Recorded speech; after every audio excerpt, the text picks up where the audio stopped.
Chào mừng đến với trang Namsoft 68. Welcome back to the Namsoft 68 channel. Today we're talking about one of my favorite childhood video games, the original Call of Duty Black Ops.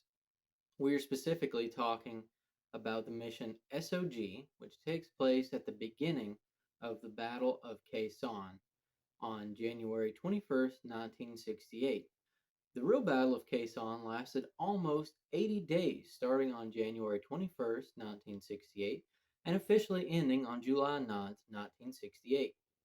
The base at Khe Sanh was defended by U.S. Marines and some 1st Cavalry with ARVN units.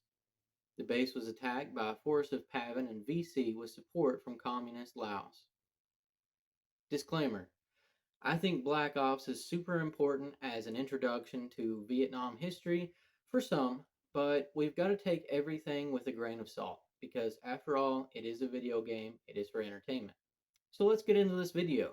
First thing we'll talk about is the PAVN uniform, since I'm rocking the VC kit today. And the first thing that we're going to notice is there are a few different types of uniforms that you're going to see. Most are khaki or tan, and this is pretty accurate. Some of the PAVN soldiers have a mixture of grenades, what seem to be Chinese Type 67 stick grenades, Soviet made RGD-5 or possibly RG-42 grenades, and French F1 style fragmentation grenades.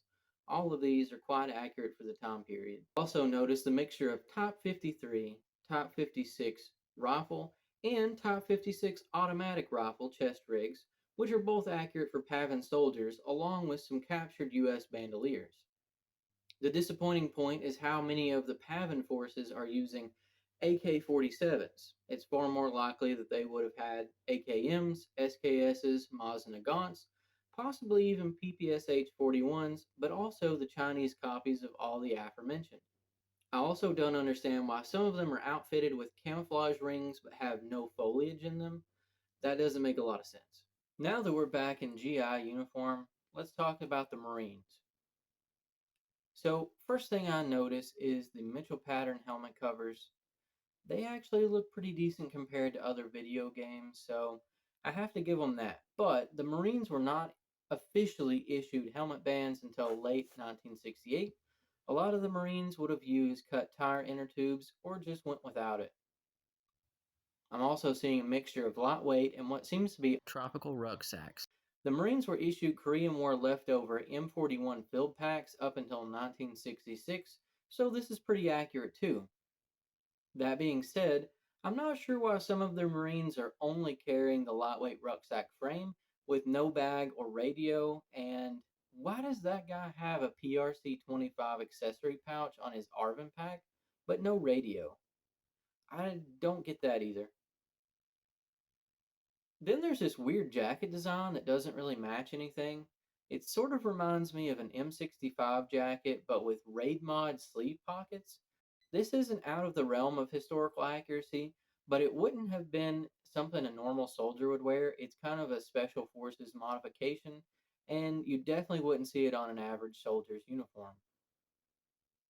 We won't even talk about the shotgun master key or the China Lake because those don't belong there, but they are really cool.